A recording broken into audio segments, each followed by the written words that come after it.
Salut tout le monde. Bon, ça fait très longtemps que j'avais envie de parler de ces personnages en question, des antagonistes de Dragon Ball Super, et non de Dragon Ball Z, même si j'en parlerai certainement de Dragon Ball Z aussi, mais je pense que je parlerai des personnages de films. J'ai envie de traiter les personnages de films, notamment les antagonistes que je trouve assez sensationnels pour certains.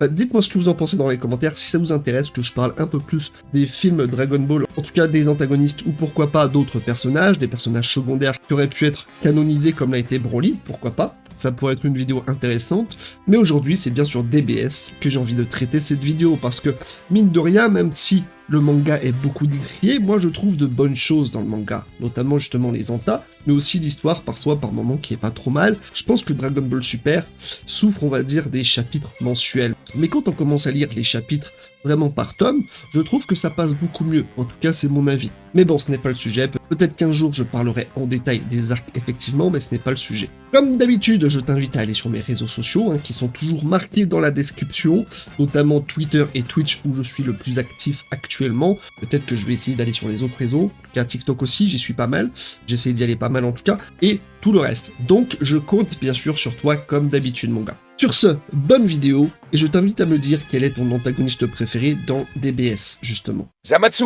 immortel déchu. C'est bien le Z, oui. Zamatsu, l'apprenti Kaioshin de l'univers 10, se distingue par sa vision radicale et sa quête de justice, le rendant unique parmi les antagonistes de Dragon Ball. Initialement un être calme et réfléchi, Zamasu devient obsédé par l'idée que les mortels sont intrinsèquement mauvais et que les dieux devraient intervenir davantage dans leurs affaires. Sa rencontre avec Goku, un mortel possédant une puissance divine, exacerbe son mépris pour l'humanité et le pousse à concevoir un plan pour exterminer toutes les formes de vie mortelle. Zamasu possède des capacités impressionnantes, typiques d'un Kaioshin, mais avec une puissance et une intelligence supérieures. Il maîtrise l'utilisation d'ondes de choc invisibles, la création de lames d'énergie pour trancher ses ennemis, et peut même créer des portails pour attaquer à travers. La transformation la plus redoutable est lorsqu'il fusionne avec Black Goku, devenant Zamasu fusionné, combinant sa force divine avec la puissance de combat de Goku. Son plan, connu sous le nom de Projet Zéro Humain, vise à utiliser les Super Dragon Ball pour échanger son corps avec celui de Goku, devenant ainsi Black Goku. Par la suite, il voyage dans le futur de Trunks pour commencer son plan d'extermination des mortels. Finalement, Zamasu est effacé de l'existence par Zeno, étant fin à sa menace. Sa chute illustre le danger d'une justice extrême et le pouvoir de la résilience mortelle face à la divinité corrompue. Avec Gowasu, son maître et mentor, Zamasu partage une relation initialement respectueuse, apprenant de lui les voies des Kaioshin et observant les mortels. Cependant, son désaccord fondamental avec la non-intervention de Gowasu concernant les affaires des mortels crée un fossé entre eux. Cette divergence d'idéologie le conduit à trahir et tuer son mentor pour s'emparer de ses boucles d'oreilles Potara et de son anneau temporel, marquant une rupture définitive avec ses enseignements et sa bienveillance. Et puis surtout, la fusion a posé énormément de problèmes au héros, notamment lorsqu'il a eu beaucoup de pouvoir et qu'il a fait beaucoup de copies de lui-même. Ainsi, seul Zeno a pu mettre un terme à son existence. C'est donc une quasi-défaite de la part des protagonistes. Et ça, c'est une première. Broly, la force sauvage incarnée. Fini les carottes.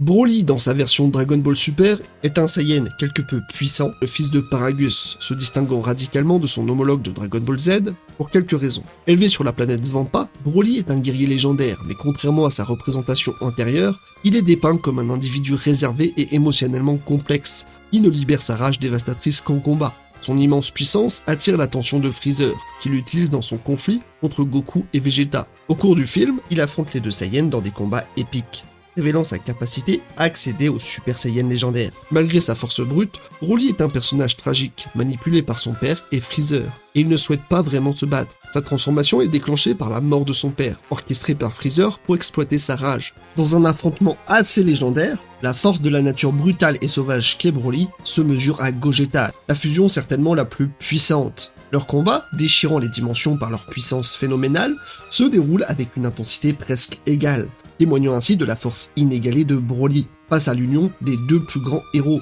La bataille culmine avec l'intervention de Chile et Lemo, qui utilisent les Dragon Ball pour sauver Broly, le ramenant à Vampa. Goku, reconnaissant le potentiel de Broly et sympathisant avec lui, décide de lui rendre visite et de lui offrir son amitié, ainsi que des opportunités pour contrôler sa puissance. Cette version de Broly est donc un personnage plus nuancé, avec des motivations plus profondes. Hit, l'assassin intemporel. On t'a reconnu, Agent 47. Hit, surnommé Never Miss Hit et Hitman légendaire, est un assassin renommé pour sa capacité unique, le time skip, qui lui permet de manipuler le temps brièvement, le rendant extrêmement difficile à combattre. Stoïque et imperturbable, Hit est un professionnel dédié à son art, exécutant ses missions avec une précision inégalée. Son caractère réservé cache un guerrier d'une grande sagesse qui respecte profondément les règles de l'honneur et de la justice. Sa capacité unique, le time skip, lui permet de sauter dans le temps pendant une fraction de seconde, ce qui le rend presque invincible au combat. Et puis, dans un épisode, Hit parvient carrément à tuer Goku, mais pas rien. Voir Goku d'habitude si invincible, complètement KO, ça a choqué plus d'une personne. Cependant, lors du tournoi du pouvoir, il rencontre des adversaires qui mettent ses compétences à l'épreuve, notamment Jiren de l'univers 11, contre qui ses techniques habituelles sont inefficaces. Malgré sa force et son habileté, Hit est éliminé du tournoi après un combat intense contre Jiren, soulignant les limites de sa puissance face à un adversaire de ce calibre. Bien qu'il soit un tueur à gages, Hit possède un code moral strict, refusant de tuer lorsque cela n'est pas nécessaire et cherchant toujours à honorer ses engagements. Il montre un intérêt pour les défis et respecte ceux qui peuvent l'amener à se surpasser, comme Goku, avec qui il développe un respect mutuel malgré leur rivalité. Jiren, le guerrier ultime de l'univers 11, et cousin de Hirswam Jim. Jiren, surnommé le Gris, et membre éminent des Pride Troopers, est célèbre pour sa force surprenante qui transcende celle du dieu de la destruction de son propre univers. En tant qu'adversaire principal dans la saga de la survie de l'univers, et compétiteur déterminé du tournoi du pouvoir, Jiren se distingue par sa quête de justice et son intégrité, refusant de succomber à des motivations égoïstes ou à l'exécution de ses adversaires vaincus. Le passé tragique de Jiren, marqué par l'assassinat brutal de ses parents et de son mentor, par un ennemi inconnu, renferme une profondeur émotionnelle et narrative. Bien que captivant, ce pan de son histoire reste étonnamment sous-exploité dans la série. L'exploration plus approfondie de ce passé aurait pu offrir une dimension supplémentaire à Jiren. Sa force colossale et son inébranlable volonté le positionnent comme presque invincible jusqu'à ce qu'il rencontre Goku, qui atteint le niveau de l'ultra-instinct, une prouesse qui le défie au plus haut point. La confrontation finale du tournoi révèle des aspects inédits de Jiren, particulièrement lorsque l'union inopinée de Goku et Freezer se manifeste. Le combat intense qui en résulte, exacerbé par la synergie entre ces deux rivaux historiques, expose les faiblesses dans la philosophie de Jiren, qui privilégie la solitude et la force individuelle. Cette expérience, marquée par la défaite, lui dévoile la puissance de l'interdépendance et de la camaraderie, même pour quelqu'un d'aussi autonome que lui. Après le tournoi, Jiren émerge transformé, ayant intégré les leçons de l'humilité et de la collaboration. Sa défaite n'est pas simplement un revers physique, mais un catalyseur de croissance personnelle. Il repart avec une nouvelle appréciation pour les alliances et la confiance mutuelle, évoluant de guerrier solitaire à un être plus réceptif et respectueux des dynamiques de groupe. Cette évolution marque une étape significative dans son parcours, lui offrant une perspective enrichie sur ce que signifie être véritablement fort. Granola, le tireur d'élite vengeur, est bien meilleur que les Pépitos. Granola, le dernier survivant de la race céréalienne, décimée par l'armée Saiyan, est un chasseur de primes animé par un désir de vengeance contre Freezer, le tyran responsable de l'annihilation de son peuple. Manipulé par les Eaters pour affronter les Saiyans restants, il espère que leur destruction mutuelle favorisera les ambitions de domination universelle des Eaters. Granola est déterminé à devenir le guerrier le plus puissant pour tuer Freezer et venger son peuple. Sa quête de puissance le conduit à utiliser les Dragon Ball céréaliennes pour exaucer son souhait, sacrifiant sa longévité au profit de la force. Malgré sa haine profonde pour les Saiyans et Freezer, Granola conserve une part d'humanité, évitant de blesser les innocents et montrant de l'empathie envers les civils. Sa relation avec Moneto, le dernier Namek survivant qu'il a élevé, révèle une complexité émotionnelle. Granola luttant contre son désir de vengeance et les sages conseils de son tuteur. Lorsqu'il apprend la vérité sur les responsables de la mort de sa mère et la manipulation des Eaters, Granola redirige sa rage, abandonnant sa vendetta contre Goku et Vegeta pour cibler les véritables coupables. Sa transformation en guerrier le plus fort de l'univers marque un tournant, l'obligeant à confronter les conséquences de ses choix et à réévaluer ses motivations profondes.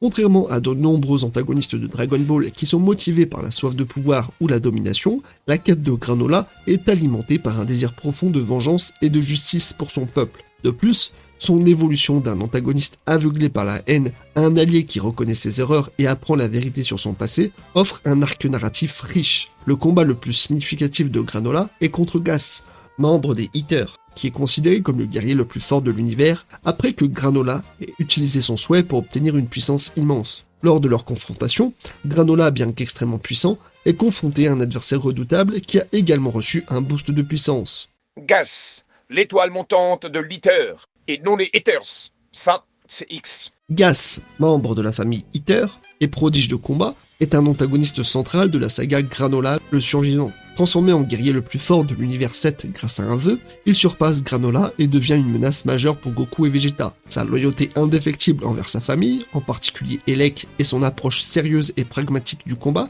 le distinguent des ennemis précédents de la série. Gas est initialement réticent à utiliser les pouvoirs conférés par le vœu, préférant compter sur ses propres techniques. Cependant, face à la puissance de Granola, il commence à exploiter son nouveau potentiel, gagnant en puissance et en maîtrise. Malgré sa force accrue, Gas est tenté par sa défaite passée contre Bardock, ce qui influence profondément son comportement au combat.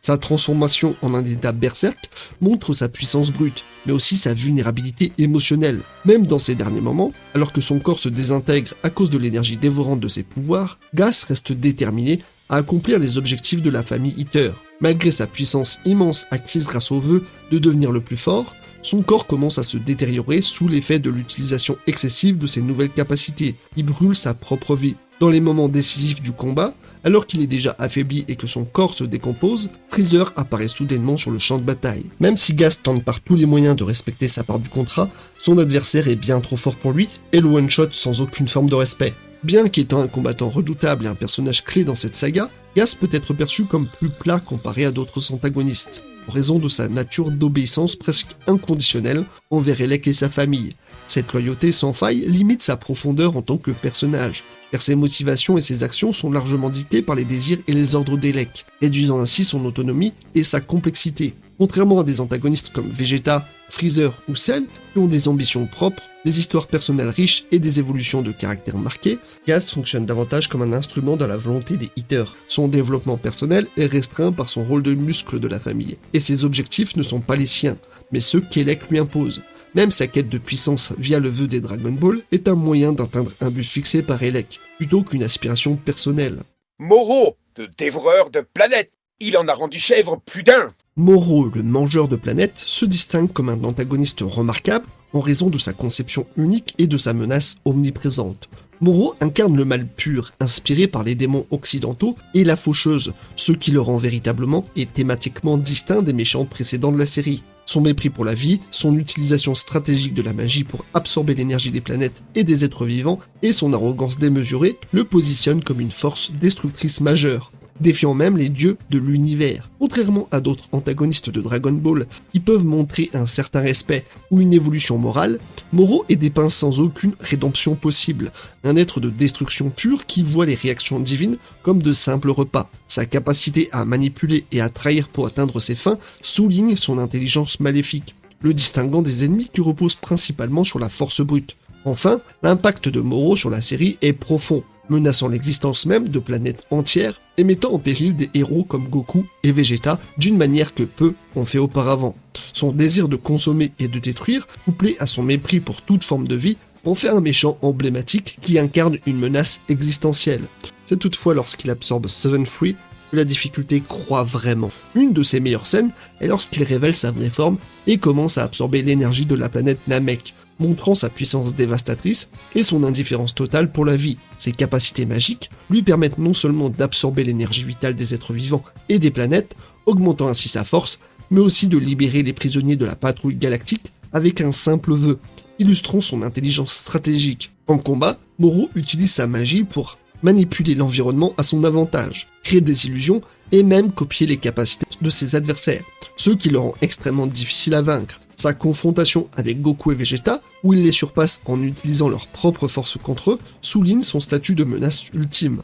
Moro a été vaincu grâce à l'intervention combinée de Goku, Vegeta et des forces restantes sur Terre. Dans un dernier acte de désespoir, il a fusionné avec la Terre, menaçant de la détruire si on le tuait. Mais grâce à l'intervention de Noob et à la puissance collective des guerriers présents, Goku a pu maîtriser le Susanoo on ne sait trop comment, gagnant ainsi une puissance phénoménale pour fumer Moro sans détruire la planète. Et voilà en ce qui concerne les antagonistes de Dragon Ball Super. Alors je n'ai pas parlé de Cell Max parce qu'il n'existe pas tout simplement. Voilà, bon il faut dire les termes à un moment donné, ce personnage n'existe tout simplement pas dans la réalité actuelle, en tout cas dans cette dimension-ci. C'est un rêve qu'on a tous fait quelque part et qui est très très mauvais. Donc je préfère ne pas en parler du tout de ce personnage qui aurait pris du temps d'antenne plus que nécessaire je trouve. Surtout qu'on n'a pas vraiment grand chose à dire sur le personnage, c'est juste une machine sans cervelle. qui agit instinctivement. Voilà, c'est un zombie, pour dire les termes. Quoi qu'il en soit, je vous attends dans les commentaires pour me dire ce que vous pensez de ces antagonistes, ce que vous leur trouvez de bon, ou peut-être de moins bon, et puis qu'on en débatte un peu ensemble, justement, dans les commentaires, c'est ce qui est le plus intéressant. J'aimerais avoir votre opinion à ce sujet. Et sur ce, nous on se retrouve bien sûr pour une prochaine vidéo, à très bientôt. Prenez soin de vous, peace!